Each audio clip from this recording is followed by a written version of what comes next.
right, let's get real. We have too many toys. We are about to dump out all of these buckets and show you how we do our toy rotation, because with so many toys, we've got to move them around. We have a little rotation going because we like to make sure that every week Christian has fresh toys to play with. We've noticed that at the end of the week, Christian doesn't really like to play with his toys all that much. But right after we switch all the toys out, he gets super into them. He gets super excited. Which helps us to be able to get some of the things done that we need to do during the day if Christian is more able to independently play. So we'll give you a little picture of what we're looking like.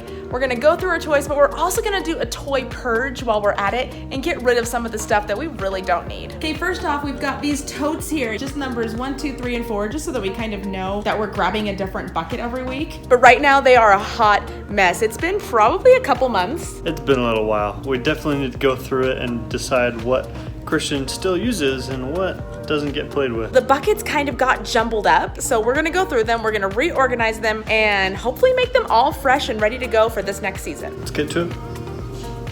This is a hair up kind of situation. My turn. Okay, gotta put my hair back. There's no use in trying to keep this organized because they're all a mess already. Bucket number 3. I have my anti-toy stepping protection. Perfect for Legos. Okay. We have children sleeping. It's more fun this way.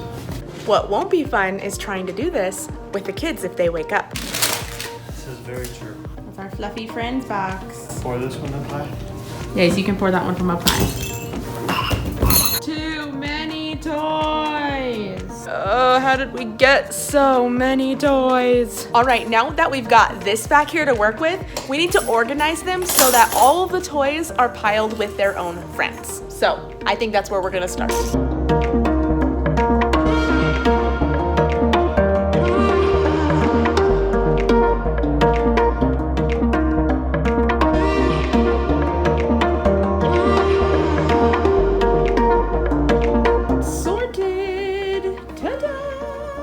Okay, I'll give you a little lowdown of what we've got going on over here. On the couch, I put all of those like big giant things that take up so much room. And over here, we've got some more of our letters activities, little people, animals, some miscellaneous cars, some animals that sing, Hot Wheels, puzzles, blocks and balls, stacking cups, more animals, more balls. Oh, look at that, more animals and more balls. What was in our drawers this week? We had some more cars, some stacking pegs, musical instruments, some tools, and our big pile of fluffy friends. And among all of the madness, I found this incredibly creepy duck whose head is chronically turned sideways.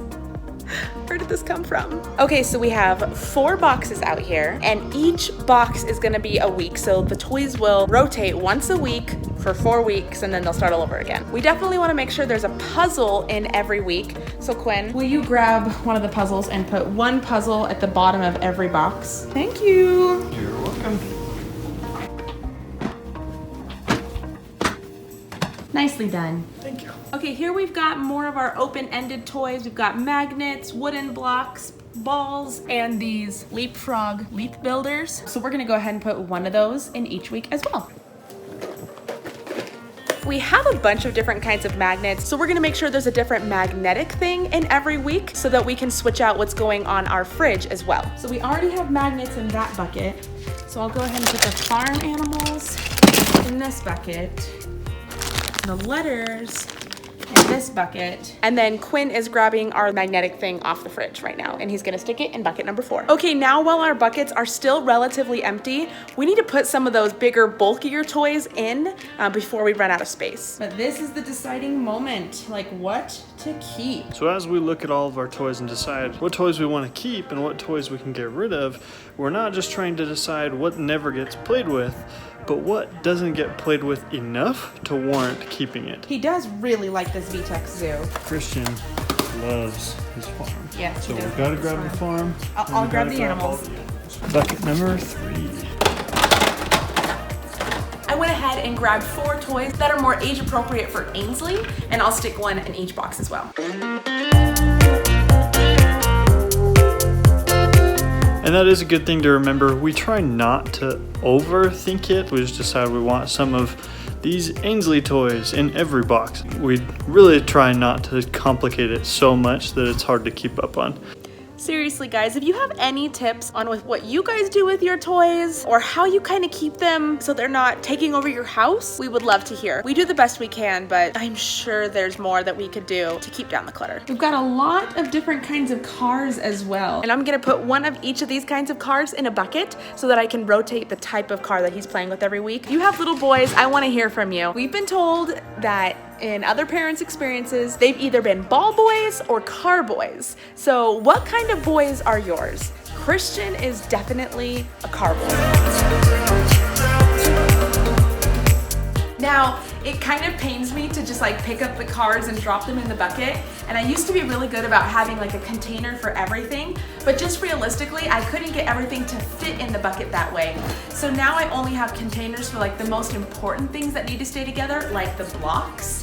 And everything else is kind of just loose in the bucket just for the sake of being able to fit in this small space. At first, I put some musical stuff in every box because I just love musical instruments so much and I really am a believer in the power of music. However, Christian stopped playing with them. So instead, I'm gonna split up the musical instruments into boxes 1 and 3 so that he sees instruments every 2 weeks. And that just seems to keep his interest.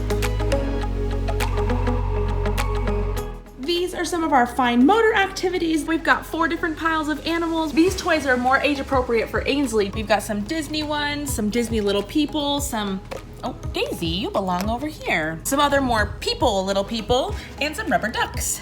And I'm gonna put one of those in each of the boxes. And even though Christian is a Cars kid, we've still gotta get balls everywhere too. So we've got a couple different kinds of balls, and we have a box of plastic balls already in one of the buckets. So I'm gonna put these 3 other kinds of balls into the other 3 remaining buckets. I did also want to mention, we have books on our toy shelf here that rotate every week. We also have books in Ainsley's room, in Christian's room, and in our cupboard. So those are the 4 locations that our books rotate through, but we kind of just mix and match them every week. We'll pull some books from our living room and put them in Christian's room, and some from Christian's room and put them in Ainsley's room. So we have a different combination of books at any given time. But about once a week, we'll do that with the books as well. This is where we're at with our boxes. They are like full to the brim right now.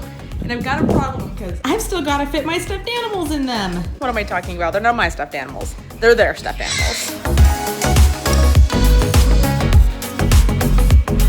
Okay, that actually wasn't as bad as I thought it would be, but we are filled up now. Let's put those lids on.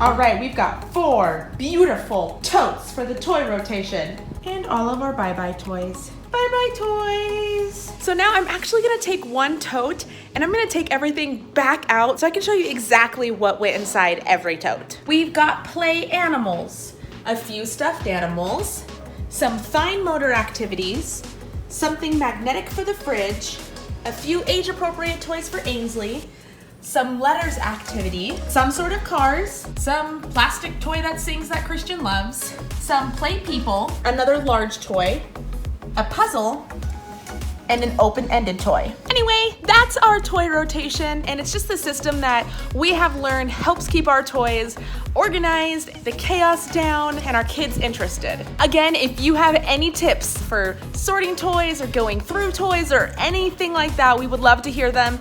We only have our 2 babies right now, but we are planning on having a big family, and with that comes lots of toys. So any tips you guys have, we would love to hear. If you like this video and want to see more like this, give it a thumbs up. And if you haven't already, please subscribe to our channel. Thank you guys so much for joining us. Until next time.